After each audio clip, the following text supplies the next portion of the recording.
Boas-vindas a essa aula.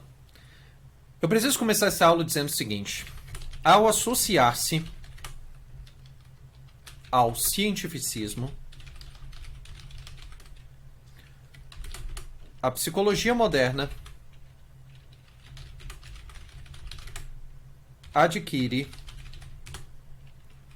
um DNA revolucionário.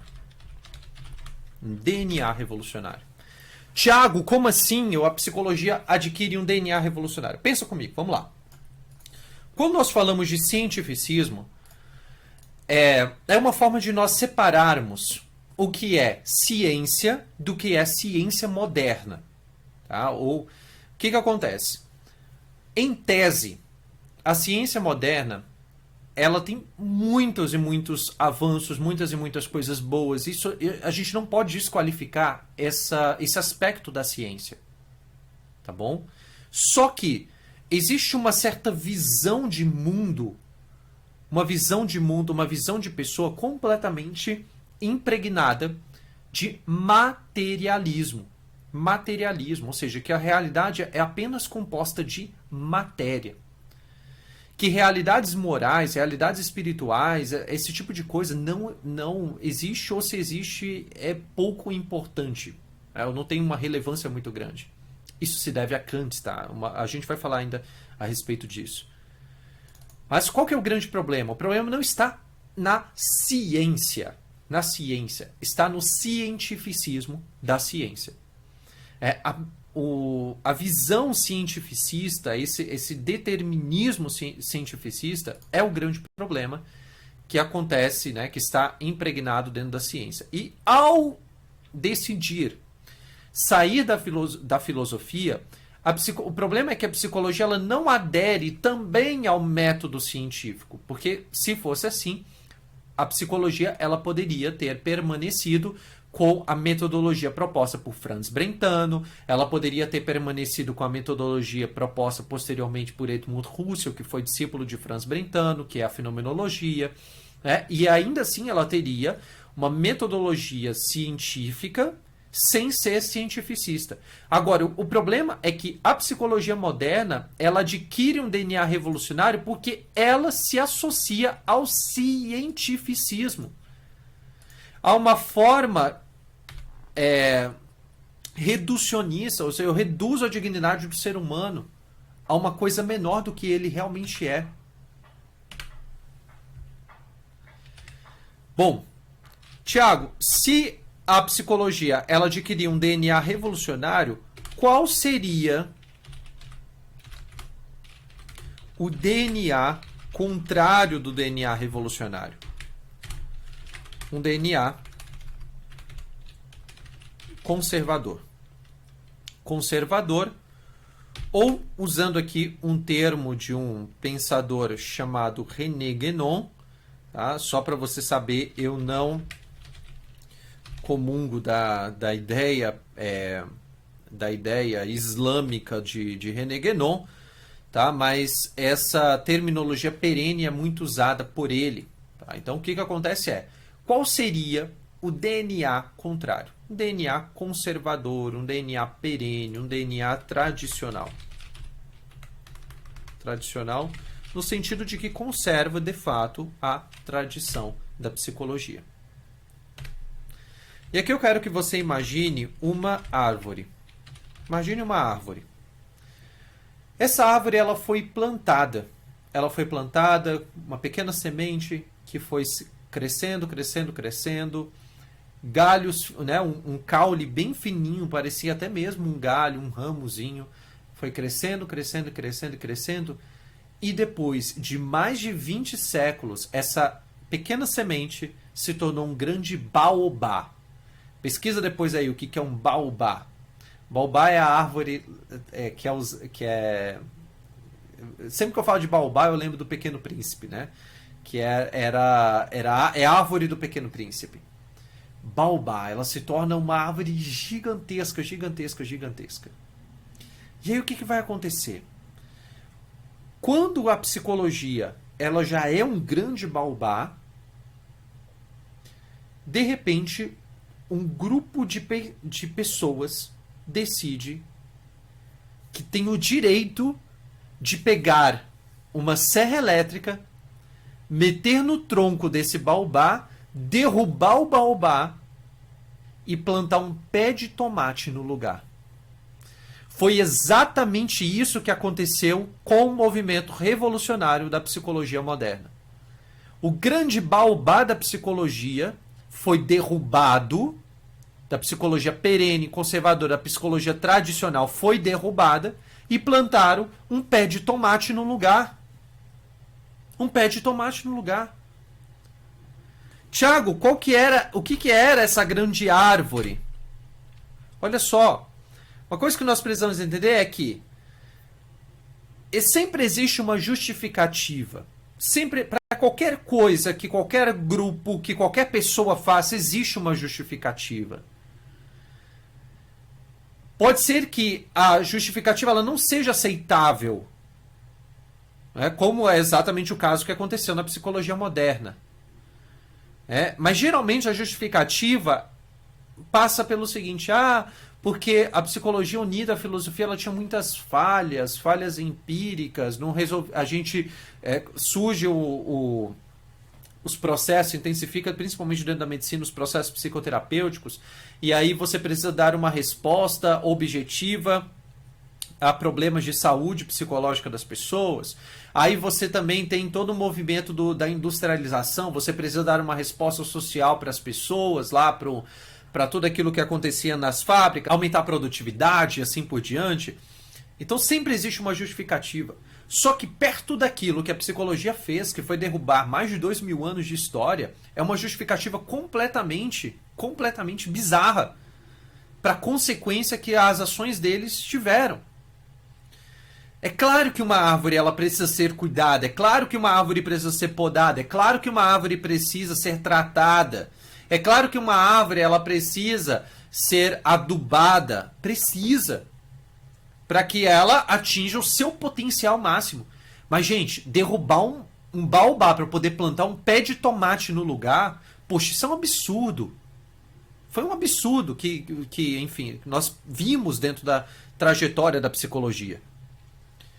É claro que tudo que é real, tudo que tem vida, a psicologia era uma ciência que tinha vida, precisa de cuidado.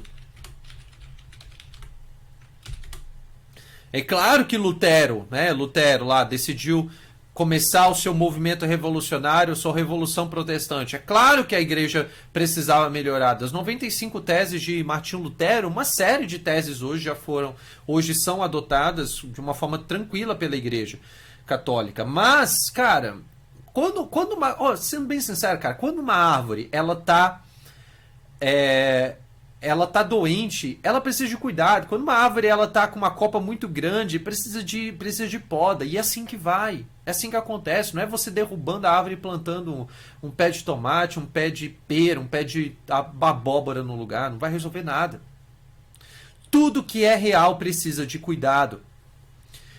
E aí, qual foi a postura? Eu fico inconformado com essa postura que esses ideólogos do século XIX tomaram em relação à psicologia.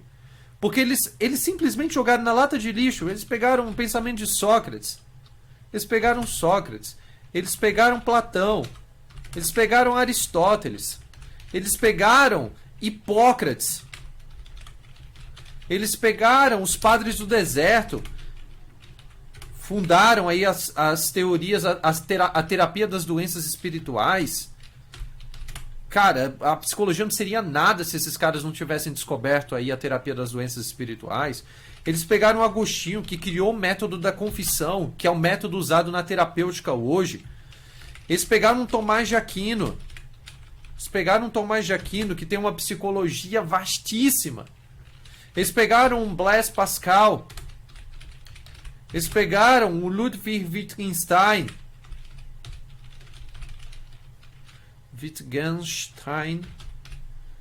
Eles pegaram Franz Brentano. Eles pegaram grandes homens de todos os séculos e jogaram essa galera numa lata de lixo. Foi exatamente isso o que aconteceu. Se usa hoje na terapêutica moderna, enfim, né, os psicoterapeutas usam a Confissão de Agostinho sem nunca, talvez, um professor referendar Agostinho para eles, dizer que foi que esse negócio que você usa hoje vem de Agostinho.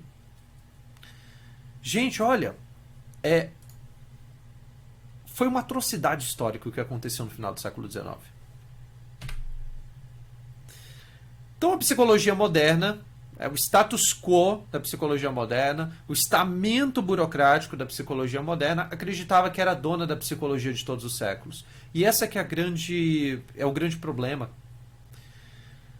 Eu não tenho o direito de me apossar. Hoje eu sou membro da psicologia. Hoje você pode ser membro da psicologia. Mas você não é dono da psicologia. Você não pode acabar com uma ciência como essa de hoje para amanhã. Você não pode configurar essa ciência com a sua cara, com as ideias revolucionárias que você defende. Não dá para eu fazer isso. Por quê? Porque eu vou estar simplesmente abrindo mão da obra de milhares e milhares e milhares de pessoas, grandes homens e mulheres que te antecederam. Então você não pode fazer esse tipo de coisa. O que vai acontecer?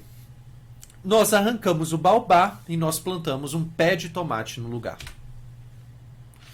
Eu gosto muito de um trecho da obra de Ortega y Gasset. Ortega y Gasset, ele tem um livro chamado aí O Homem e os Outros. Em O Homem e os Outros. Vou colocar um hífenzinho aqui.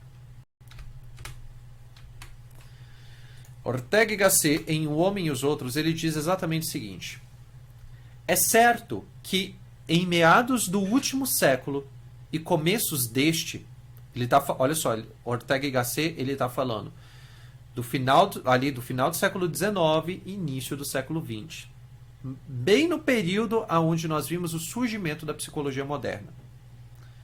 É certo que em meados do último século, século XIX, e começo deste, século XX, a filosofia, com o apelido de positivismo, pretendeu ser uma ciência, ou seja, quis se fazer ciência. Mas não precisamos levar essa coisa a sério. Trata-se só de um breve ataque de modéstia que a pobre sofreu.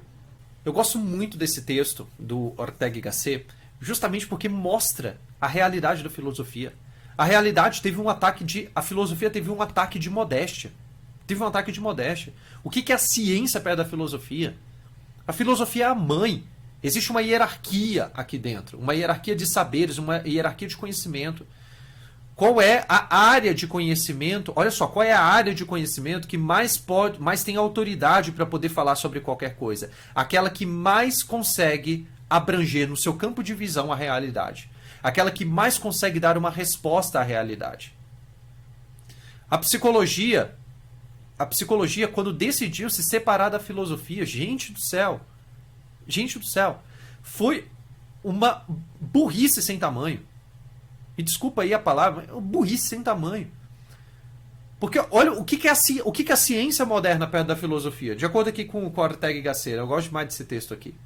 Ortega y Gasset simplesmente está dizendo o seguinte, olha, conversa de adulto é conversa filosófica. Conversa de criança é conversa científica. A ciência pode vir, eu achei uma coisa nova aqui, eu descobri que o ser humano e todos os animais que existem na Terra, eles possivelmente surgiram de um ser microscópico, de um ser unicelular, e que o ser humano ele é apenas um animal, um macaco mais desenvolvido. Porque ele tinha as condições do meio mais adequadas para poder se desenvolver. Aí o que acontece? Aí a filosofia olha, legal, legal, continua assim, vai, continua estudando, que um dia você chega lá, vai lá, continua.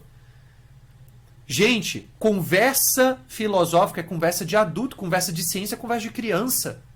É conversa de criança. A ciência moderna, a ciência aos moldes modernos, ela precisa malhar muito para poder Ó, precisa malhar, precisa comer muito arroz com feijão para poder conseguir sentar na mesma mesa que um filósofo.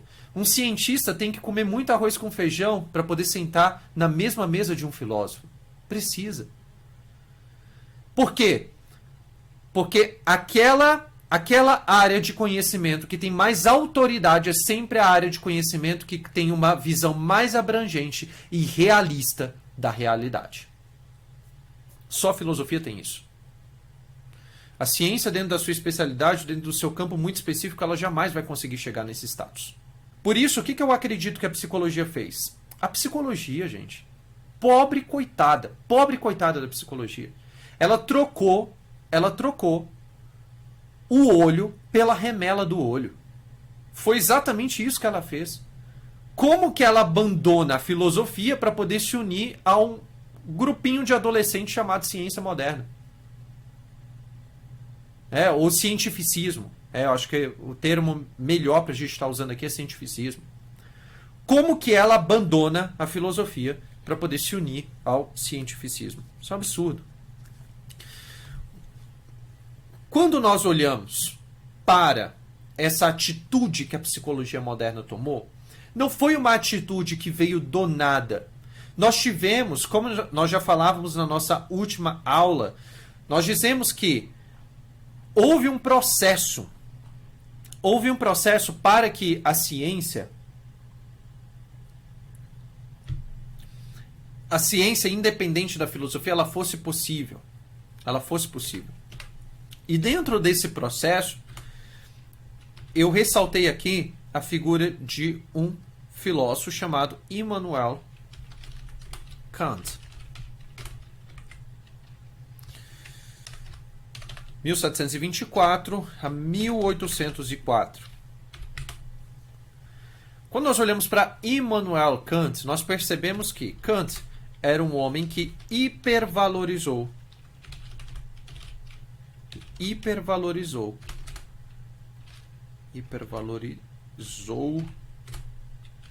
a física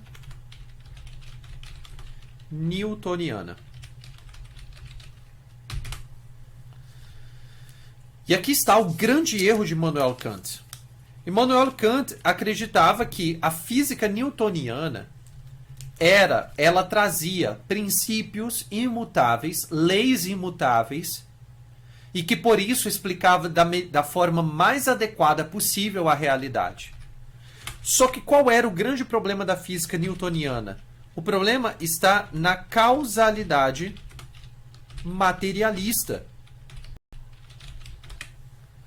A causa de todas as coisas, ou seja, o que causa, o que coloca em movimento as coisas que existem no mundo, é uma causa sempre material. Não existem causas eficientes, causas formais, não é uma causalidade aristotélica clássica. Quem já estudou aí o pensamento de Aristóteles sabe que Aristóteles ele tem uma teoria da causalidade. A causalidade de Newton é simplesmente uma causalidade material. Uma realidade material acontece e isso desencadeia alguma coisa no mundo. Eu exerço uma força sobre um bloco de concreto, e esse bloco ele vai se movimentar. Ou seja, a energia mecânica do meu braço vai ser transmitida para o bloco de concreto que está parado, está inerte, e esse bloco aos poucos vai se colocar em movimento. Energia, movimento. A causa de todas as coisas que acontecem na realidade é uma causa material. E aí o que Kant ele faz? Ele hipervaloriza a física newtoniana. Hipervalorizando a física newtoniana, ele acredita que todas as causas, elas são causas materiais, e aquelas realidades que não têm uma causa material, como por exemplo a ética, a religião, a espiritualidade, assim vai, elas são apenas juízos formais da razão. Ou seja, na prática, não importa. Elas não ditam absolutamente nada sobre a realidade. O que vai acontecer? A psicologia moderna, quando ela surge e ela adota o cientificismo que é tributário de Immanuel Kant, ela vai cometer um erro gravíssimo, que é o seguinte: a psicologia começa a interpretar o ser humano de uma forma mecânica. Quem é o fundador da física mecânica? Isaac Newton. Se a psicologia ela se torna tributária do cientificismo, que tem fundamentos em Kant e tem fundamentos em Newton, o que vai acontecer? A forma mais lógica de eu interpretar a psique humana é de uma forma mecânica. Isso começa lá no laboratório de Wundt, quando nós começamos uma série de investigações a respeito das funções psíquicas. Wundt acreditava que ele poderia elencar quais eram todas as funções psíquicas de uma pessoa. Até que no fim da vida dele ele fala, cara, é impossível fazer isso. É impossível fazer isso. Eu elencar todas as funções psíquicas de uma pessoa. Ele percebe que a psique ela é muito mais abrangente do que aquilo que ele podia imaginar. Ele acreditava que essas funções psíquicas eram mais ou menos como se fossem peças nesse mecanismo chamado psique humana. Até a forma de olhar para a psique era uma forma completamente mecânica. Faz o seguinte experimento. Pega o seu celular, ou pega seu computador agora e digita no Google psicologia. Vai lá em Google Imagens. Você vai ver ali um monte de cabeças com engrenagens rodando ali. Gente, aquilo é a representação imagética, em formato de imagem, daquilo que a psicologia moderna acredita. Que a psique, ela é uma psique mecânica. Uma psique mecânica. Então você tem funções psíquicas que eram basicamente vistas como peças desse mecanismo psíquico de uma pessoa.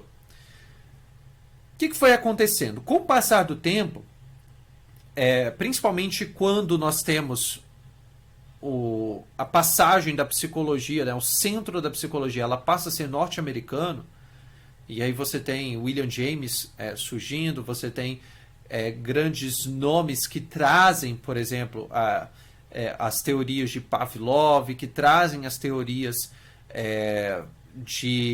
enfim, né, as teorias de condicionamento para o contexto dos Estados Unidos. Você tem o surgimento dos behaviorismo radical, Skinner e assim vai. O que vai acontecer? Nós começamos a ver uma noção de que, cara, a psique ainda é uma realidade muito misteriosa. Eu não consigo mensurar, eu não consigo descrever, eu não consigo realizar um procedimento experimental com uma realidade que eu não consigo ver.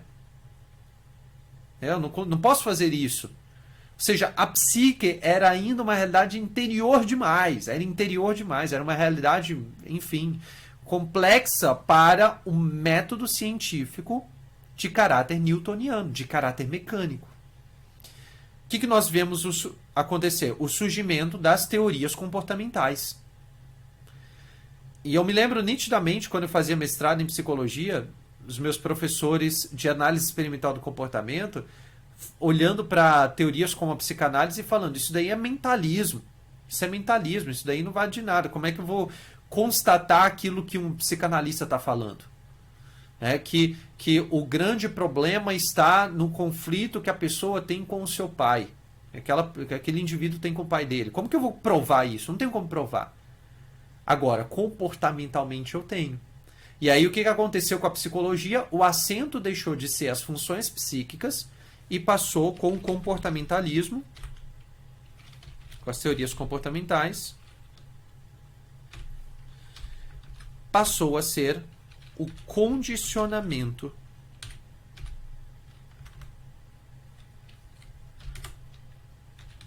que vem de fora. O condicionamento que vem de fora.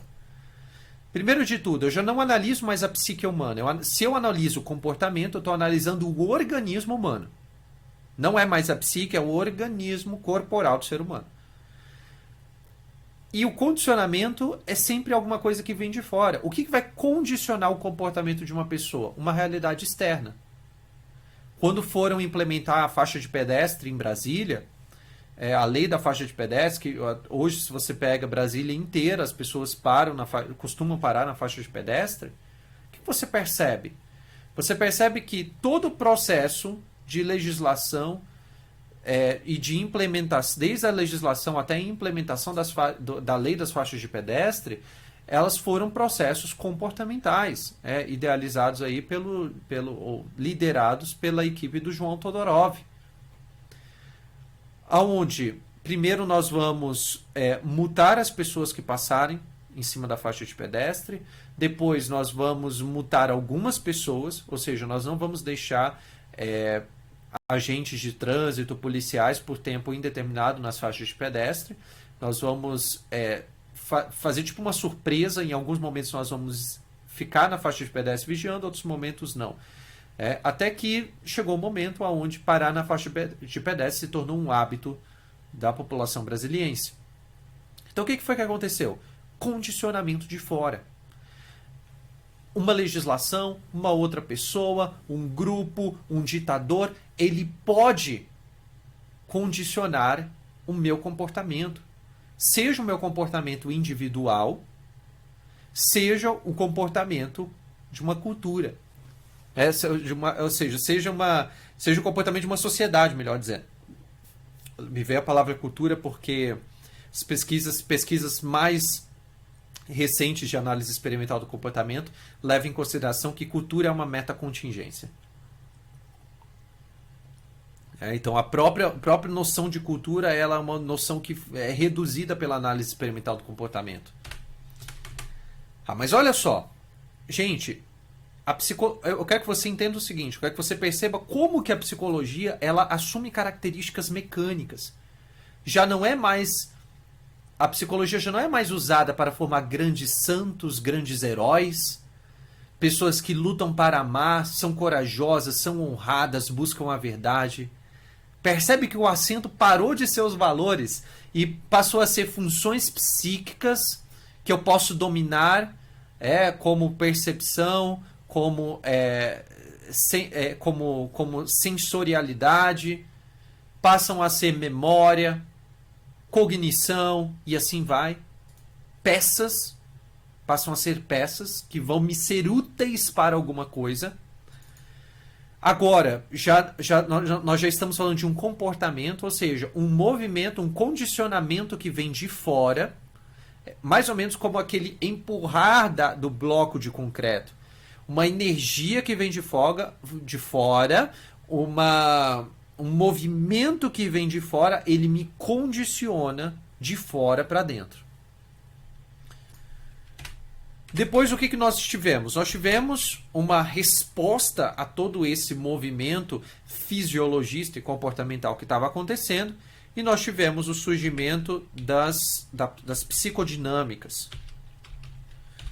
E aquela que ficou mais famosa, a psicanálise de Freud, aonde eu passo a mostrar para as pessoas que elas não são apenas condicionadas comportamentalmente, que a psique não tem apenas algumas funções, mas que existe uma vida dentro da psique humana, uma vida interior. Só que qual que é o grande problema? Quando você pega as psicodinâmicas, a psicanálise de Freud, a psicologia do indivíduo de Alfred Adler, o que você vai perceber? Você vai perceber que o acento mecânico ele permanece. Continuam existindo dentro da psique humana leis de causa e efeito. Dentro de leis de causa e efeito. Continuam existindo desajustes no processo de funcionamento da psique humana. E aí o que vai acontecer? A única diferença é que os condicionamentos... corretor é uma benção, né? Os condicionamentos, eles deixaram de ser condicionamentos que vinham de fora e passaram a ser condicionamentos que vinham de dentro. O condicionamento já não é lá de fora, o condicionamento é de dentro. Nós temos partes da psique completamente articuladas entre si e que funcionam mais ou menos como uma engrenagem. Aí nós voltamos àquela imagem da psique humana, da psicologia, que você digita no Google lá e você encontra um monte de cabecinhas com engrenagens dentro. O condicionamento é interior, é interno. Beleza. Movimentos manicomiais, psiquiátricos, o surgimento da psiquiatria. Né? Deixa eu colocar só aqui, abreviado. Psiquiatria. O que você tem? Você tem agora um ser humano que pode ter defeito. E o defeito ele não precisa mais ser um defeito corporal, fisiológico. Ele pode ser um defeito interno, um defeito psíquico que a pessoa pode trazer. Uma pessoa que nasce, por exemplo, com uma síndrome de Down, era uma criança que tinha que ser morta no hospital mesmo. Aquilo que ficou conhecido como programa de eutanásia nazista. O médico ele era obrigado a constatar se a pessoa tinha o tamanho do crânio apropriado ou não. Dependendo do tamanho do crânio da pessoa, a criança nem saía do hospital, já era morta ali mesmo. Nossa, Thiago, que absurdo um negócio desse. Gente, quando eu tenho uma psicologia sem alma, porque a psicologia é uma psicologia sem alma, a psicologia moderna. Esse tipo de coisa é possível. Por quê? Porque eu começo a olhar a própria psique humana de uma forma completamente mecânica. Eu tenho aqui uma psiquiatria.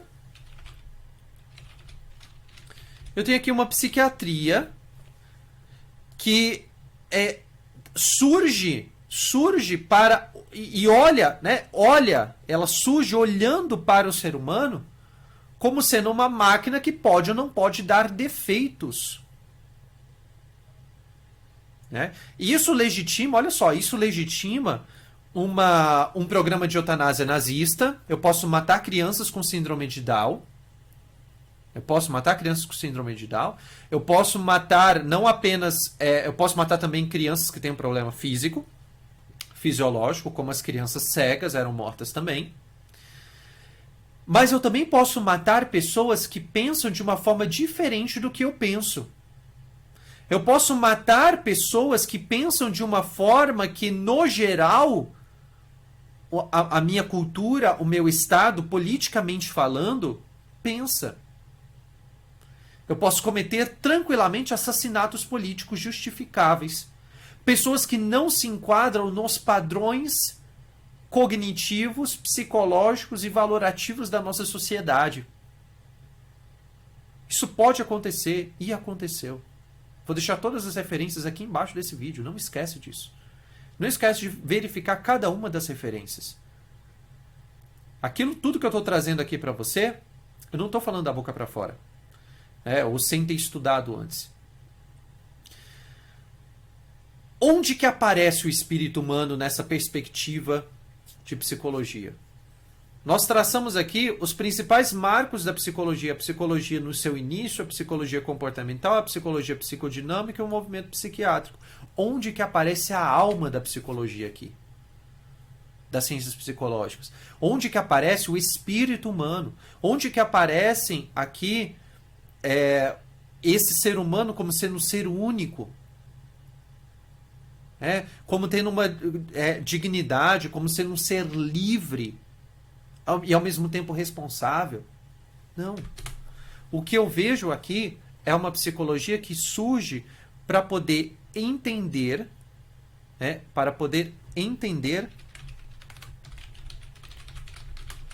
que busca entender o que condiciona Não importa se o condicionamento é exterior ou se o condicionamento é interior. O que condiciona o ser humano? Agora pensa comigo. Qual que é o interesse de eu entender o que condiciona o ser humano? Qual que é o interesse disso?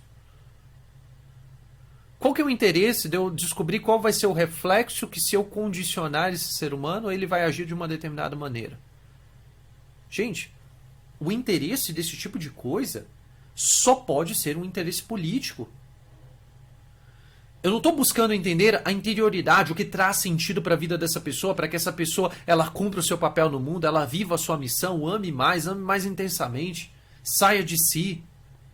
Não é isso, não é esse o foco do estudo. O foco é eu entender o que condiciona, tanto interiormente quanto exteriormente, um ser humano. E quando o assento é esse, a única possibilidade de justificativa que vem à minha mente é regimes totalitários. Uma vez eu assisti um documentário de Hitler que falava exatamente o seguinte, que ele estava construindo uma cidade debaixo de Berlim, uma nova cidade debaixo de Berlim, no subterrâneo de Berlim. E se você pega, por exemplo, esses governos tirânicos, ditatoriais e assim por diante, são governos que foram projetados para ficarem décadas no poder. Quiçá séculos, né? A gente vai passando de família em família e aquele ideal vai permanecendo dentro da sociedade. Agora pensa comigo. Se eu tenho condições de condicionar um ser humano, individualmente falando, eu tenho condições de condicionar uma sociedade inteira. Eu posso fazer isso. Mas qual é o interesse? Quem que teria interesse em condicionar uma sociedade inteira? Porque se eu quero estipular um determinado comportamento social, cultural e assim por diante, como nitidamente era o objetivo, era a pretensão de Hitler, eu preciso ficar durante muitos e muitos anos no poder. Muitas vezes, para eu mudar o comportamento de uma sociedade inteira, eu preciso de pelo menos 30, 40, 50, 60 anos para que eu possa instaurar uma nova forma de fazer as coisas, uma nova forma de relações sociais e assim por diante. Quem que é capaz de pensar num projeto como esse? Apenas pessoas que se veem nos próximos 60 anos no poder, ou seja, ditadores. Ditadores. A psicologia cientificista, ela não surge como sendo um passo, um ato, uma tentativa de fazer algo bom. Não. Ela nasce tributária a uma mentalidade revolucionária.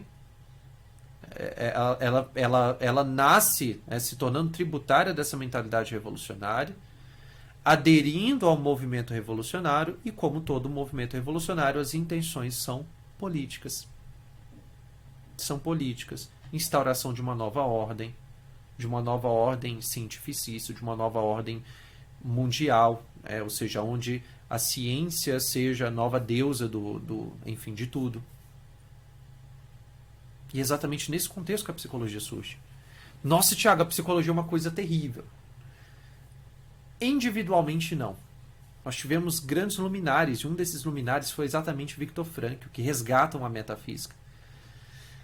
Luminares que lutaram contra tudo e contra todos para que pudessem devolver a dignidade ao ser humano. Que lutaram para poder mostrar que o ser humano ele é livre, ele não é previsível. Porque olha só, se eu busco entender o que condiciona o ser humano, eu estou dizendo que o ser humano ele é previsível. E toda previsibilidade, tudo aquilo que eu posso prever, eu posso controlar. Se o ser humano é previsível, e as teorias estão aí para poder explicar, para poder mostrar justamente isso, se o ser humano é previsível, ele pode ser controlado. Não é à toa que a maior parte dessas teorias ganharam muito mais credibilidade do que uma logoterapia, por exemplo. Não é à toa. Por que eu vou dar publicidade para uma logoterapia que diz que o ser humano é livre, que ele não pode ser condicionado, que ele não é previsível e que por isso ele não pode ser controlado? Frankl, na sua obra Sede de Sentido, ele diz que as câmaras de gás As câmaras de gás, só para quem não sabe, elas eram espaços aonde as pessoas eram mandadas, muitas crianças foram mandadas para as câmaras de gás para poder tomar banho. A pessoa abria o chuveiro e ao invés de sair água, saía gás. E aí as portas estavam trancadas, uma renca de crianças morria ali dentro do chuveiro, as câmaras de gás. As câmaras de gás, Franco ele diz que as câmaras de gás surgiram nas universidades. Foi ali que as câmaras de gás surgiram, nas universidades. Câmaras de gás, tortura. Ah, Thiago, como assim a psicologia fundamentou tortura? Vou deixar aqui uma reportagem. Tortura de prisioneiros de guerra. Recentemente, no Afeganistão. Legitimadas pela APA. Legitimadas pela APA.